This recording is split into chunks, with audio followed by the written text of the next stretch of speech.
Enquanto as crianças vão caminhando, quero convidar você a abrir a sua Bíblia no livro de Gênesis. Nós vamos dar continuidade à nossa série de mensagens já alusivas ao Natal, né? Estamos caminhando aí na nossa jornada. Nós entramos agora na segunda etapa, né? Nós estamos aqui trabalhando com a ideia de montagem de cenário, né? Um pouco influenciado, óbvio, por uma questão de montagem de roteiro, contando uma história. A ideia é contar uma história que é do Éden até Belém. E nós estamos indo passo a passo pelos cenários montados. Nós vimos o primeiro cenário, começa no Éden, tudo que se desenvolve a partir do Éden. Nós estamos agora entrando num segundo cenário, um segundo ato dessa história, entrando agora no ato da aliança, no ato das promessas, no ato das promessas diretas sobre o Redentor, né? Já vimos ainda as proto-promessas lá no Éden mesmo, capítulo 3. Vimos ainda alguma coisa sobre uma proto-aliança, ainda participando ali em Noé, o início de aliança. Nós vimos esses elementos nas primeiras mensagens. Estamos agora caminhando na sequência. Vamos hoje olhar um pouco para a história de Abraão. Nós vamos ver Abraão, a semente da nação e a fé que justifica. Nós vamos meditar no texto de Gênesis, capítulo 12, do verso 1 ao 3. Depois nós vamos dar um salto para o capítulo 15. Vamos ver do verso 1 até o verso 6. Mas antes de mais nada, para que você possa ser contextualizado de maneira mais profunda ao texto, eu quero que você responda uma pergunta retórica minha. Eu vou fazer a pergunta e você, obviamente, responderá aí pessoalmente. Você já parou para pensar em qual é o fundamento da sua salvação? Qual é o fundamento daquilo que de fato lhe garante a salvação? A grande maioria dos pensamentos, quando a gente olha para essa pergunta, de uma maneira geral, as pessoas, embora de alguma forma até pensem em Cristo, em boa parte desse pensar sobre essa pergunta, sempre reside aqui um elemento de obra, sempre existe um elemento de justificação mediante esforço individual.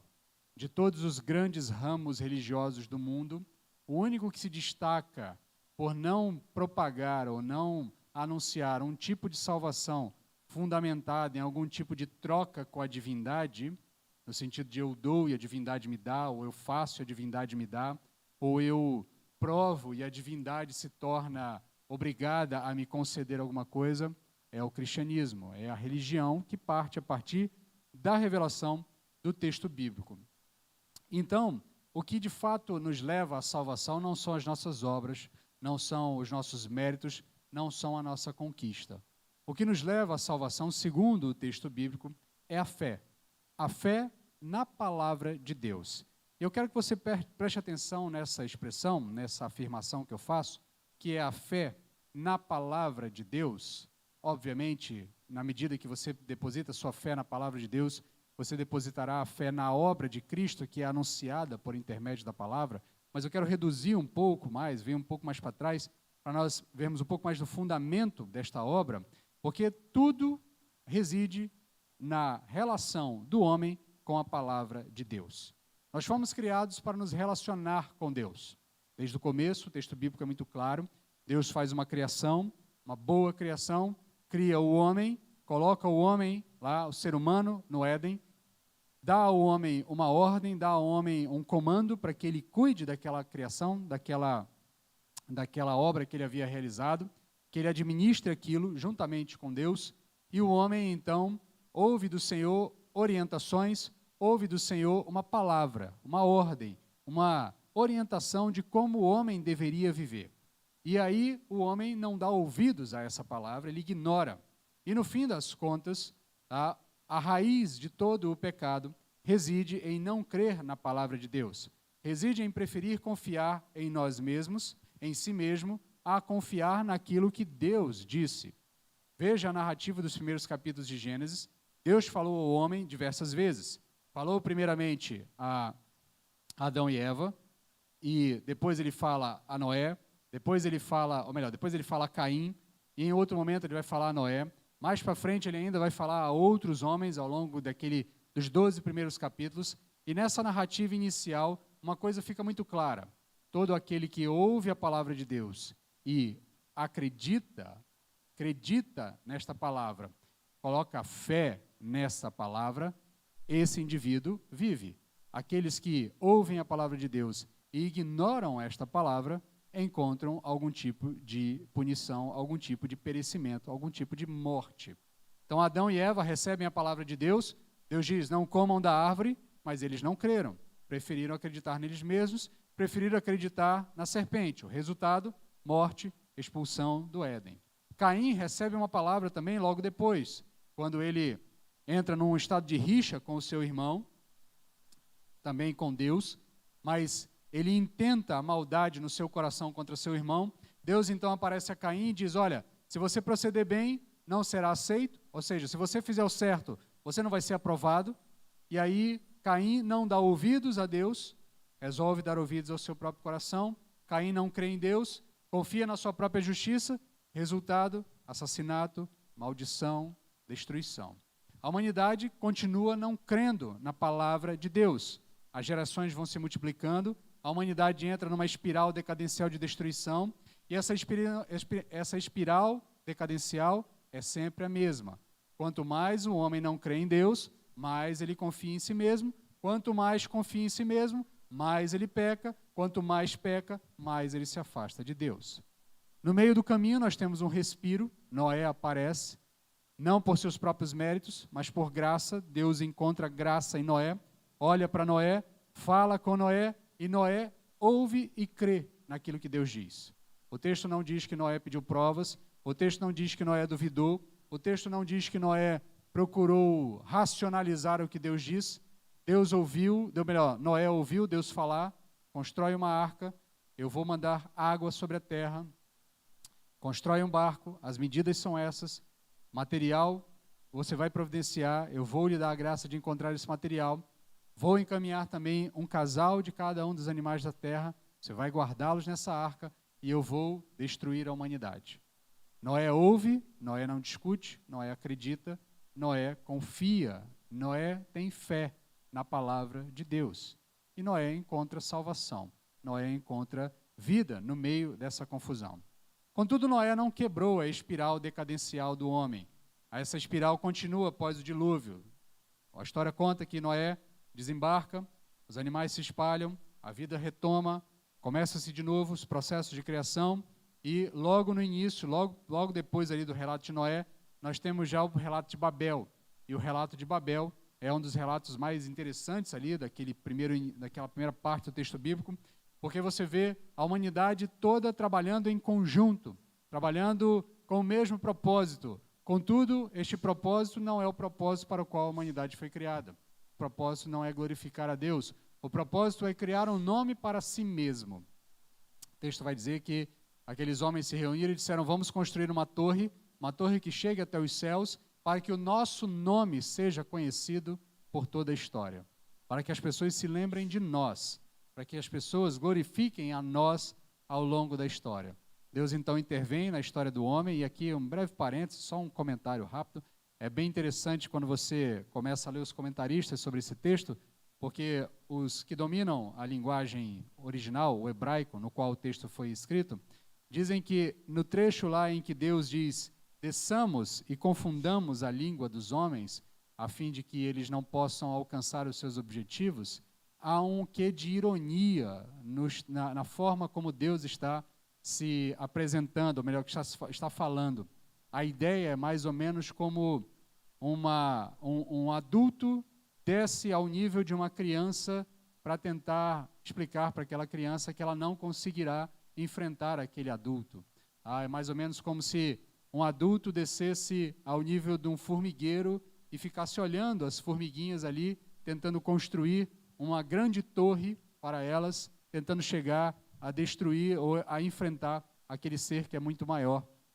Então, há ali um elemento de ironia dentro do texto. Tamanho é a discrepância. Os homens tentando se reunir para subir aos céus e tomarem o lugar de Deus. Quando Deus desce, confunde as línguas e a espiral decadencial continua. A humanidade se espalha, a incredulidade aumenta, a idolatria se inicia, o homem começa a criar os deuses a quem ele deseja servir, e aí o processo caminha até que em um determinado momento Deus mais uma vez intervém na história e chama um novo homem no meio desta geração corrupta, no meio dessa geração caída. Deus chama Abraão, fala com Abraão. E à luz de Noé, da mesma forma como Noé fez, ou em repetição daquilo que Noé fez, Abraão crê na palavra de Deus e obedece à palavra de Deus. Embora Abraão também não seja o fim dessa espiral decadencial, mas ele é o início de um processo que daria origem àquele que, sim, terminaria com essa espiral decadencial ou quebraria essa espiral decadencial. Através de Abraão, Deus promete um povo, uma terra, uma presença. Através desse povo, todas as nações seriam abençoadas, porque aquele que realmente quebrará a espiral decadencial ainda virá.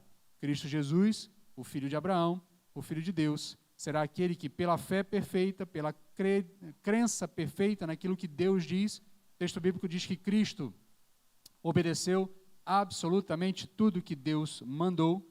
Cristo acredita em absolutamente tudo o que Deus ordena e cumpre tudo aquilo que Deus ordena, e nesse processo ele então alcança, em favor do seu povo, a quebra dessa espiral decadencial. A relação que havia sido quebrada com Deus pode ser agora restabelecida na pessoa de Jesus Cristo. E isso começa com Abraão. Então essa verdade muda toda a história, a verdade de que a fé na palavra de Deus é o fundamento da nossa salvação. É aqui, na história de Abraão, que nós começamos a entender o quanto é essencial para o homem acreditar na palavra de Deus, se desejar encontrar salvação. Então nós vamos ao texto, nós vamos ler agora do verso 1 até o 3, nós vamos ver o chamado primeiro, a fé que abandona, capítulo 12, do verso 1 até o verso 3. O texto bíblico diz o seguinte: o Senhor disse a Abraão: sai da tua terra, do meio dos teus parentes e da casa do teu pai, para a terra que eu te mostrarei. E farei de ti uma grande nação, te abençoarei e engrandecerei o teu nome, e tu serás uma bênção. Abençoarei os que te abençoarem, e amaldiçoarei quem te amaldiçoar, e todas as famílias da terra serão abençoadas por meio de ti. Em Babel, a humanidade queria fazer um nome para si. Não consegue, porque deseja glorificar a si mesmo. Em Abraão, Deus faz do nome de Abraão um nome reconhecido em toda a história. Quando Deus age em favor do seu povo, o seu povo passa a ser reconhecido ao longo da história. Quando a criação tenta tomar para si o destino e as rédeas na sua mão, o que ela encontra é sempre destruição e caos. Então a humanidade em Babel tentou alcançar o céu com as próprias mãos, confiando em si mesmo e não confiando em Deus. Na medida em que Abraão confia em Deus, Deus concede a Abraão um nome conhecido por toda a história. Contudo, esse Deus ofendido por Babel e ofendido por essa espiral decadencial não desiste da sua criação, ele continua buscando contato com o homem pecador. E essa é uma outra tônica, ou uma outra repetição que vem acontecendo ao longo de todo o texto que nós temos acompanhado nos primeiros capítulos de Gênesis. Nós temos visto que o Deus ofendido continua a chamar pecadores.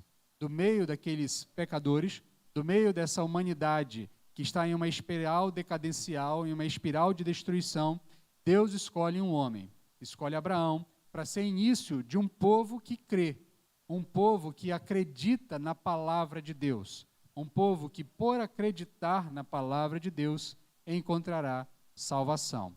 E uma linhagem a partir de Abraão que nos levará a Cristo Jesus. Para que a gente possa entender um pouquinho sobre Abraão, a gente precisa entender um pouco do seu contexto. O texto bíblico vai dizer que Abraão é da região de Ur dos Caldeus, e aqui nós temos uma região que é marcada pela incredulidade. Abraão vivia em Ur dos Caldeus, um dos maiores centros de civilização e religião pagã da sua época. Ur era um centro de culto à lua e ao deus Sim. Sua própria família, o seu pai Terá e sua esposa Sara, tinham nomes ligados a essa religião lunar. E nós vamos ver, inclusive, no caminhar da história de Abraão, que em um determinado momento, quando eles saem da sua terra, Deus manda deixar todas as coisas para trás, e a sua esposa esconde alguns ídolozinhos né, alguns ídolos algumas imagens de ídolos, e mais para frente Deus então intervém na história, determinando que ela se livrasse daquilo. Tamanha é a presença dessa cultura idólatra no meio desta família, no meio desse povo. Abraão estava imerso em idolatria. Ele estava imerso em um ambiente que para ele era confortável, era familiar para ele. Ele estava familiarizado com aqueles deuses. Ele sabia como aquela religião funcionava. Ele sabia o que tinha que fazer para agradar aqueles deuses e as possibilidades de receber algum tipo de retorno ou não daqueles deuses. Contudo, é nesse contexto, no contexto de um indivíduo idólatra, que Deus age e Deus fala. Deus não fala a um profeta na montanha, Deus não fala a um rei no palácio, Deus não fala a outros homens que, em algum momento, são mostrados no texto bíblico, ainda que a gente tenha algum tipo de debate sobre quem de fato ele era, mas ao longo da narrativa de Abraão, nós vamos ser apresentados a um indivíduo chamado Melquisedeque. Esse indivíduo é dito que ele é sacerdote do Deus Altíssimo. Não é a Melquisedeque que Deus chama, é a Abraão que Deus chama. E isso é importante, porque quando Deus chama Abraão, ele não o chama de um lugar de pureza ou de santidade. Ele chama do meio da idolatria, do meio da escuridão. E esse chamado exige uma ruptura espiritual e radical. Quando Deus chama pecadores, ele não chama pecadores de um ambiente estéril, do ambiente santificado. Ele chama pecadores do meio do pecado.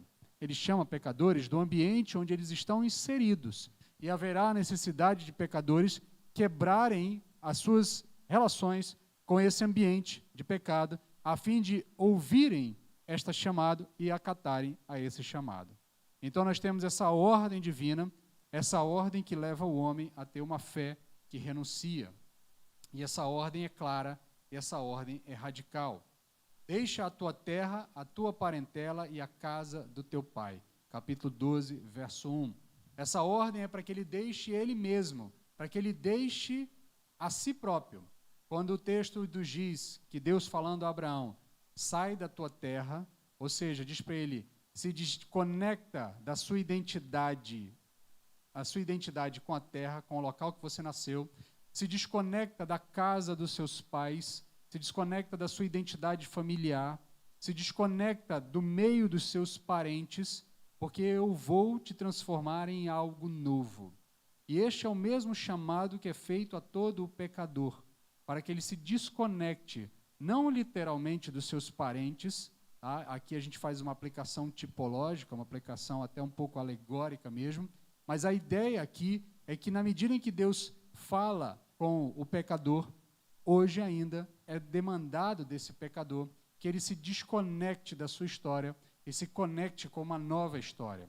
Aquele que está em Cristo, nova criatura é, as coisas velhas se passaram, eis que tudo se fez novo. A ideia é mais ou menos essa, quando o texto bíblico fala para Abraão, quando Deus fala para Abraão, eu te ordeno que vás de olhos fechados, até que, tendo renunciado a teu país, te terás dedicado totalmente a mim. Até que você tenha renunciado a tudo que te identifica, você de fato agora será dedicado totalmente a mim. E isso não é um convite, isso é uma ordem que Deus dá a Abraão. E essa é uma ordem que demanda fé, que demanda uma fé absoluta. Abraão não sabe onde vai. O autor aos Hebreus, capítulo 11, verso 8, vai dizer que Abraão obedeceu e saiu sem saber para onde ia. Então Abraão abandona a sua segurança geográfica, a sua terra, ele abandona a sua segurança familiar, a sua parentela, ele também abandona a sua segurança religiosa e cultural, a casa de seus pais. Tudo aquilo que o homem natural busca para se sentir seguro, Abraão abandona. E por quê? Porque ele crê na palavra de Deus. Ele não vê o futuro, Deus não traz uma visão para ele do futuro, ele não tem nenhum tipo de garantia inicial no futuro, em um momento posterior, Deus dará garantias a Abraão, Deus reafirmará a sua promessa, por enquanto o que Abraão tem é uma ordem, sai da tua casa, do meio dos teus parentes, do meio da casa dos teus pais, e vai para uma terra que eu te mostrarei. Abraão abandona tudo porque acredita na palavra de Deus. Abraão tem apenas a palavra de Deus, e isso para Abraão é suficiente. E aqui está uma verdade que nós precisamos entender. A fé que justifica é a fé que obedece sem ver. Não é a fé que entende tudo. Não é a fé que precisa de explicações completas, mas é uma fé que obedece porque a palavra de quem está lhe dizendo alguma coisa é digna de confiança. Não é uma fé que negocia com Deus, é a fé que confia na palavra de Deus e age em confiança a esta palavra, mesmo que tudo ao redor pareça impossível. Então, na medida que Abraão demonstra essa fé que confia, nós temos também uma promessa divina, essa fé que recebe essa promessa. Então, Deus não deixa Abraão de mãos vazias, ele oferece 3 promessas que formam uma espécie de tripé que vai sustentar esse reino futuro que será organizado a partir dos descendentes de Abraão. Então, primeiro Deus ordena, ou melhor, promete a Abraão que dele faria uma grande nação, Gênesis 12, capítulo 2, essa promessa do povo, embora Abraão já idoso, com 75 anos de idade, a sua esposa estéril, humanamente falando, a promessa parecia impossível, mas Deus promete uma nação que seria formada a partir de Abraão. Não apenas filhos, mas uma multidão que formaria um povo que seria o seu povo, um povo que carregaria essa promessa ao longo dos próximos séculos. A segunda promessa que Deus faz para Abraão é que ele seria abençoado e ele seria também reconhecido, engrandecerei o teu nome. E aqui é uma promessa de bênção pessoal para Abraão. Abraão não será apenas mais um número na multidão, Abraão será reconhecido ao longo da história como aquele que deu início a esta nova nação, a este povo. E a sua vida terá um significado eterno. Ele não será esquecido, a sua fé será lembrada e a sua obediência será celebrada. Mais para frente, lá nas cartas paulinas, o apóstolo Paulo vai olhar para a fé de Abraão e vai lembrar da fé de Abraão como paradigma da nossa fé, da fé que traz a nós justificação. É a partir da fé de Abraão que Paulo vai afirmar aos romanos que o justo viverá pela fé. É a partir do exemplo de Abraão que será, então, dito a nós qual é o caminho para encontrarmos a salvação mediante a fé em nosso Senhor Jesus Cristo. A terceira, a promessa que Deus faz, é dizer que serão abençoadas em ti todas as famílias da terra. Há aqui uma missão para este povo que está sendo formado a partir de Abraão. Abraão não é escolhido apenas para si, não é escolhido apenas para o seu povo, mas também é escolhido para as nações, no sentido de abençoar a todas as nações. E por intermédio de Cristo, por intermédio da palavra de Deus que é dada a esse povo, por intermédio da relação de Deus com esse povo, todas as nações da terra são abençoadas posteriormente, na medida em que o evangelho que carrega esta história chega aos 4 cantos da terra, trazendo a todas as pessoas a bênção de conhecerem o Criador, a bênção de conhecerem o Salvador, Jesus Cristo, nosso Senhor. Então essas 3 promessas, o povo, bênção e missão, são o fundamento de tudo que virá mais para frente. E todas elas repousam em uma única coisa, a fé de Abraão na palavra de Deus, não na sua força, não na sua capacidade, não nos seus méritos, não nas suas condições. Todas essas promessas repousam na fé que obedece à palavra de Deus. Então Abraão responde em obediência. Ele responde. A resposta dele ele segue. O texto diz no capítulo 12, verso 4, diz que partiu Abraão como lhe ordenara o Senhor. Abraão não discute, não há hesitação, não há negociação, não há pedido de sinais, não há uma racionalização, não há uma tentativa de negociar com Deus, não há uma tentativa do tipo, não, Senhor, me dá mais um tempo para que eu possa me adaptar melhor, para que eu possa me preparar, me deixa fazer aqui um pé de meia para que eu consiga fazer alguma coisa, me deixa alcançar aqui alguns objetivos na minha terra, eu tenho ainda aqui um tempo para passar com os meus familiares, eu tenho algum tempo para passar com o meu povo, eu quero ver ainda algumas coisas acontecerem aqui em Ur dos Caldeus, depois disso eu vou. Não, Abraão obedece. O texto diz que partiu Abraão como lhe ordenara o Senhor. Essa é a fé que obedece, ainda que não entenda tudo. Ela acredita na palavra e em quem está dando a palavra. A fé que confia na palavra de Deus age conforme essa confiança, porque confia naquele que está emitindo a ordem, naquele que está dando a palavra.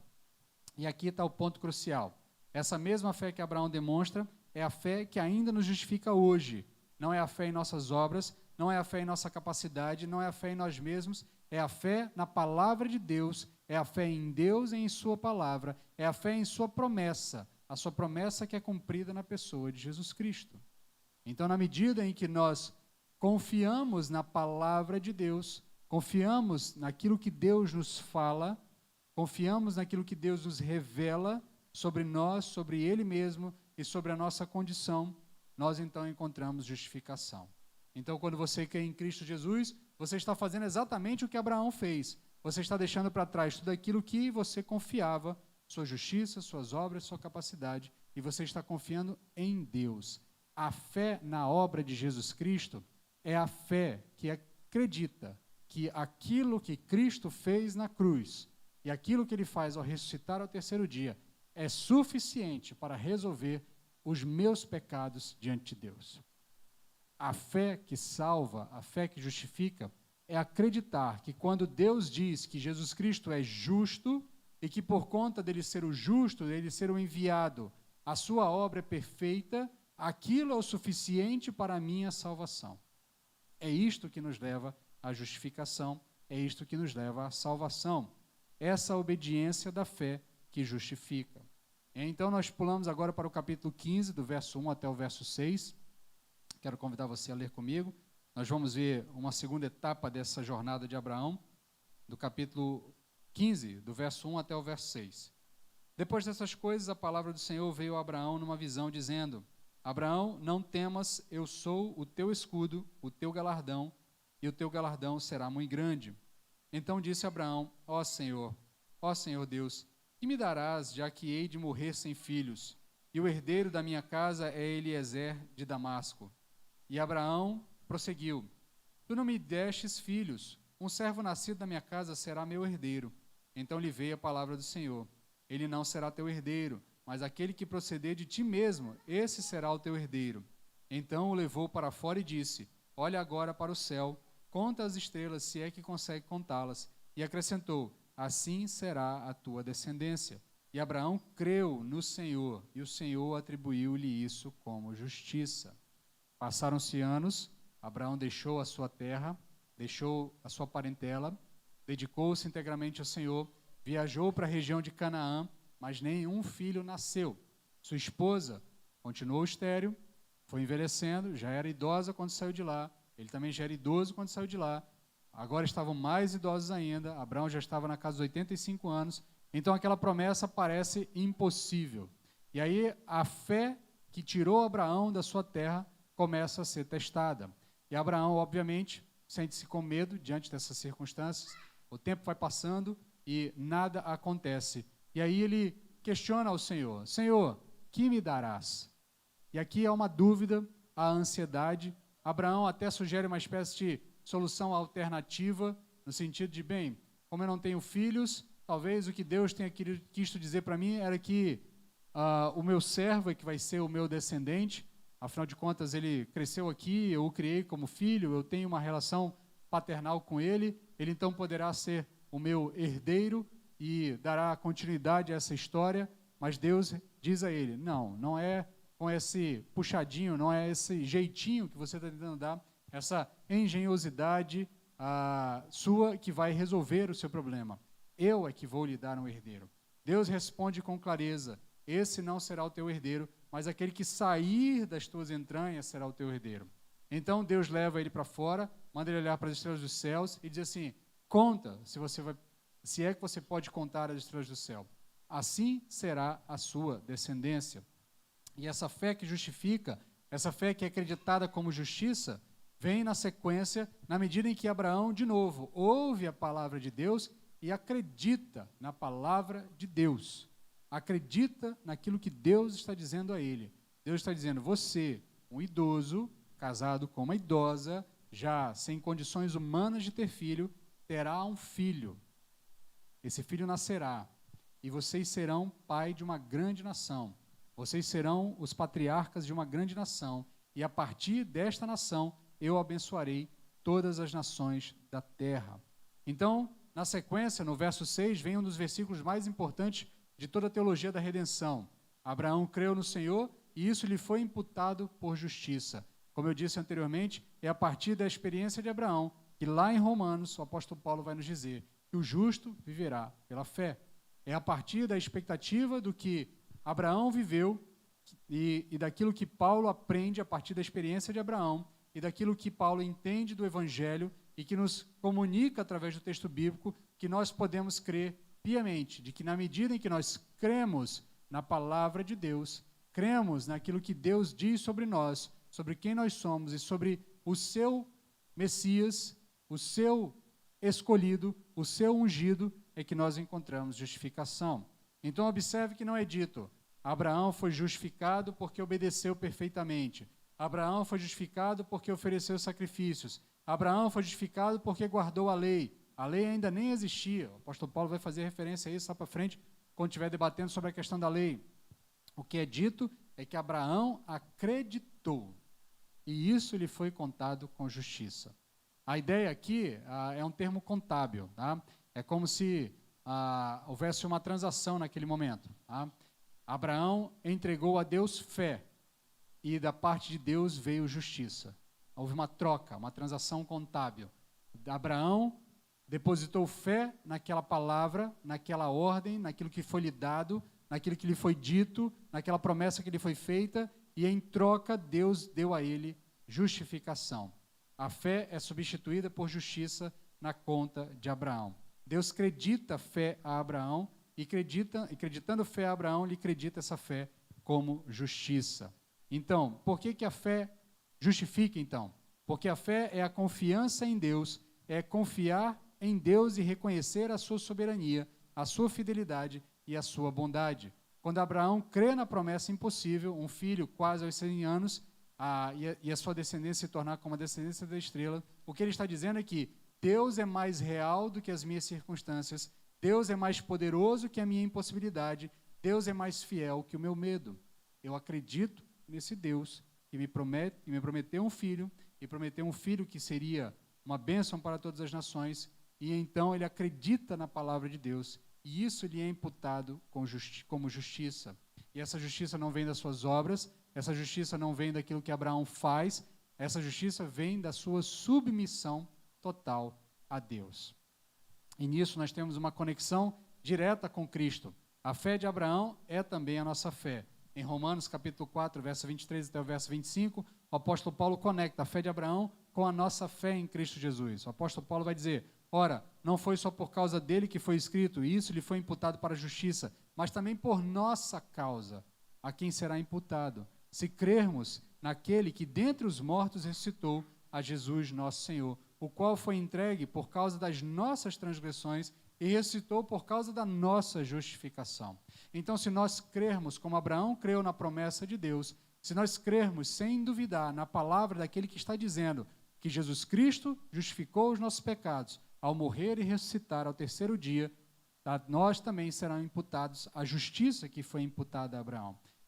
Perceba que o apóstolo Paulo é muito claro, ele diz, olha, não foi só por causa de Abraão que isso foi dito, é por nossa causa também. É para que nós entendamos também que a nossa justificação é pela fé que temos na obra de Cristo Jesus, na palavra de Deus e naquilo que é realizado na pessoa de Jesus Cristo. Assim como Abraão creu na promessa impossível e foi justificado, nós cremos que Cristo ressuscitou dos mortos e por isso somos justificados. A fé de Abraão é o modelo da nossa fé. A justiça que Abraão recebeu por crer é a mesma justiça que recebemos quando cremos em Cristo Jesus. Caminhando para os momentos finais, eu quero fazer aqui algumas aplicações. Mas antes de aplicarmos, propriamente dito, o texto bíblico às nossas vidas, eu preciso que você olhe para o texto e extraia desse texto algum tipo de espelhamento da sua vida. O texto precisa mostrar em nós algo que está equivocado em nós. Então, antes de aplicar, nós precisamos ser honestos. Como é que nós estamos vivendo a nossa fé? Será que você está esperando sinais antes de obedecer a Deus? Será que você precisa que algo apareça, algo extraordinário, algo inexplicável apareça, a fim de que você acredite na palavra de Deus e deposite fé na palavra de Deus? Será que você está esperando que uma mão apareça e escreva na parede, acredite em Deus, ou algo semelhante, ou alguma coisa inexplicável.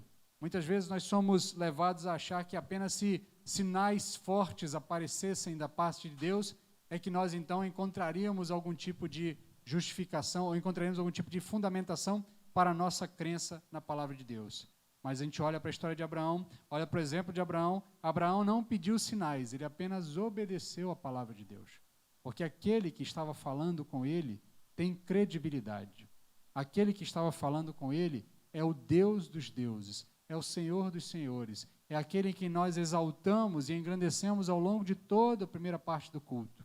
Então, você não deve ficar esperando sinais, deve obedecer a palavra de Deus. E ela é muito clara quando desnudada aos nossos olhos, na medida que nós lemos o texto, ela é muito clara em nos explicar quem nós somos, quem Deus é e o que é necessário ser feito para sairmos da nossa condição. Então, nós precisamos deixar de lado essa ideia de que precisamos de sinais para obedecer a palavra de Deus. Você pode também estar tentando dar uma espécie de ajudinha para Deus com as suas próprias soluções. Talvez como Abraão tentou com Eliezer, você está oferecendo aqui alternativas, porque no fim das contas você não confia que Deus cumprirá as suas promessas. Então você muitas vezes fica ali tentando dar alternativas, né? Tentando fazer um meio termo, fazer um caminhozinho mais fácil, tentando mudar o caminho ao invés de obedecer aquela ordem, confiando em quem deu a ordem a você. Você está tentando ajudar a Deus, então você precisa vivenciar a sua fé sem tentar ajudar a Deus, porque Deus sabe o que faz. Você pode também estar confiando em suas obras para ser aceito por Deus. A Bíblia nos diz que a justiça vem pela fé e não pelas obras. Texto clássico conhecido de Romanos, capítulo 3, verso 28. Então, muitas vezes nós tentamos provar diante de Deus que nós somos merecedores de alguma dádiva divina por intermédio das nossas obras. Nós não fazemos para receber alguma coisa de Deus. Nós fazemos porque já recebemos muito de Deus. Porque Deus se derramou em amor a nós, porque Deus se derramou em graça a nós, nós então retornamos em ações, em obras. Nós não somos salvos pelas nossas obras, mas sim, somos salvos para boas obras. O texto bíblico é muito claro em relação a isso. Por fim, você pode também estar vivendo com medo, com ansiedade, em vez de descansar na fidelidade de um Deus. O Deus que deu a promessa a Abraão é o mesmo Deus que fala conosco. O mesmo Deus que disse a Abraão que da sua descendência o mundo inteiro seria abençoado e que o número dos seus descendentes seria maior do que as estrelas do céu. Esse mesmo Deus, pela pessoa de Jesus Cristo, diz a nós hoje que Ele estará conosco todos os dias até a consumação dos séculos. De que Ele mesmo estará juntamente conosco e inundará os nossos corações com uma paz que excede todo o entendimento, na medida em que depositamos diante dele todas as nossas preocupações e as nossas ansiedades. Então não viva com medo, não viva em ansiedade, descanse na fidelidade de um Deus que cumpre as suas promessas, num Deus que fala e cumpre a sua palavra, porque esse Deus é digno de credibilidade. Entendido isso, nós podemos então passar para aquilo que a Bíblia leva a nós a fazermos diante desta realidade. Então nós precisamos reconhecer que a fé é confiança, ela não é sentimento. Muitas vezes as pessoas confundem fé com sentimento, ao invés de entender que fé é confiança em Deus. Deixa-me dizer uma coisa para você. Talvez, na sua caminhada de fé, haverá momentos em que você não vai sentir fé, mas a fé permanece lá. Vai ter momentos na sua caminhada que as coisas vão estar difíceis e você não vai sentir aquele calor no seu coração, aquele calor no momento de oração. Mas isso não significa que você não deva continuar tendo fé naquele que deu a palavra a você. Haverá momentos em que as coisas parecerão impossíveis diante de nós, mas a fé não depende de sentimentos. A fé é acreditar, é crer naquilo que Deus disse. E se Deus disse, Ele vai cumprir. Então, nesse sentido, diante da sua dificuldade, muitas vezes, confesse diante do Senhor. Diga ao Senhor que você tem medo, mas que você confia nele.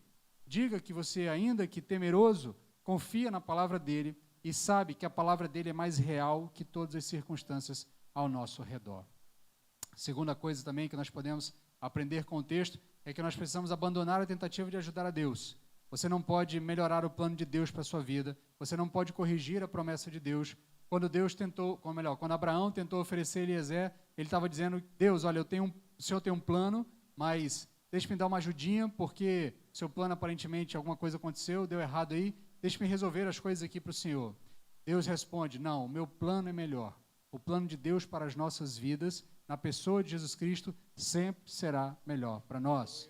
Então, confesse diante do Senhor: Senhor, eu quero soltar o controle das rédeas da minha vida e deixar que o Senhor controle a minha vida, porque o teu plano para a minha vida é perfeito, a tua promessa é suficiente para a minha vida. Eu não preciso ir reordenando a história no meu caminho, a fim de que eu ache as coisas pela minha própria força, mas eu confio plenamente no Senhor e na tua palavra.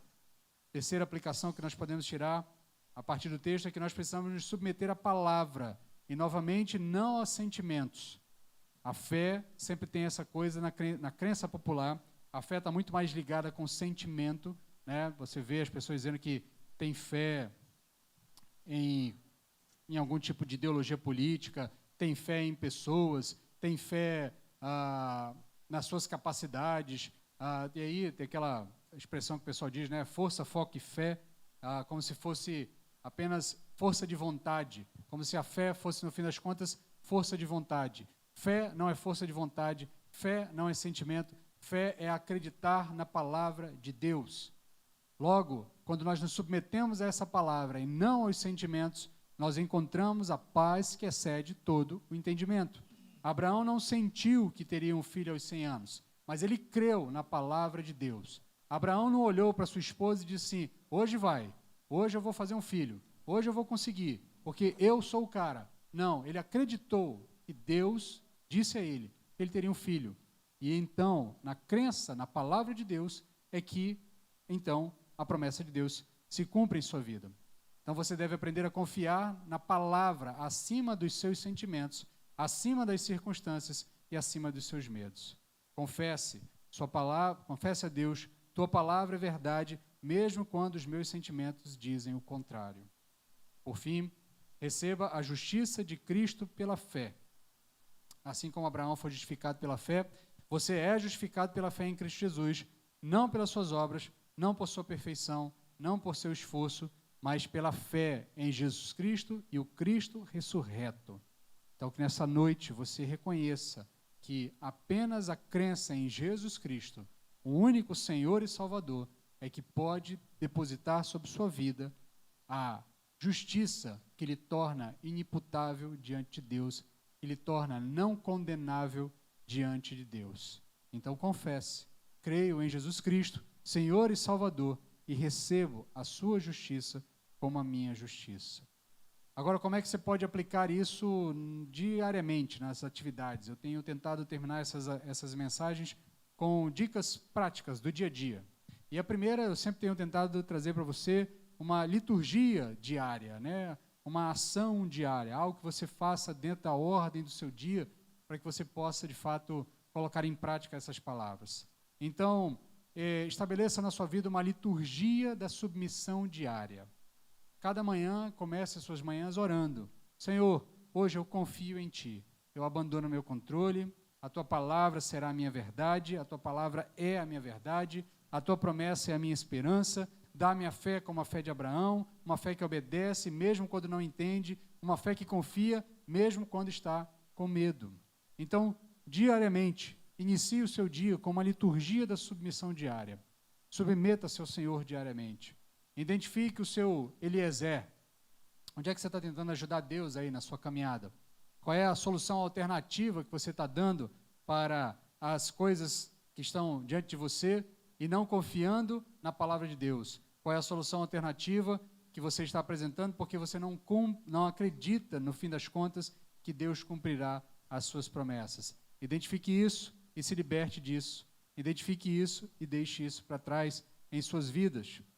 Também aproveite o texto bíblico para memorizar, especialmente o texto mais conhecido que nós lemos nessa noite, capítulo 15, verso 6. Abraão creu no Senhor e isso lhe foi imputado para a justiça. Lembra do que o apóstolo Paulo nos diz lá em Romanos? Olha, não foi só por causa de Abraão que isso foi escrito, isso foi por causa de você, foi por causa de nós, foi para nós. Então guarde esse texto com carinho no seu coração, porque esse texto é o fundamento da sua fé, esse texto é o fundamento da sua justificação, esse texto é o fundamento daquilo que nós afirmamos, de que, porque cremos em Cristo Jesus, é que nós somos justificados diante do Senhor. É porque Abraão foi justificado porque creu, que nós temos plena convicção de que nós, quando cremos em Jesus Cristo, nós somos também justificados diante de Deus. No fim das contas, também, pratique a obediência sem sinais. Escolha uma área onde Deus está te chamando para atuar. Não espere Deus dar sinais de, vá para lá, vá para cá, faça isso, faça aquilo outro, ou está certo ou está errado. Obedeça a palavra de Deus sem pedir sinais. Não espere sentir vontade. Não espere ter um tipo de certeza absoluta. Creia na palavra de Deus. A palavra deve ser suficiente para nós. A palavra de Deus deve ser suficiente para nós. Obedeçamos então a palavra de Deus, como Abraão fez. Por fim, obviamente, compartilhe a sua fé. Abraão foi chamado para ser bênção para todas as nações.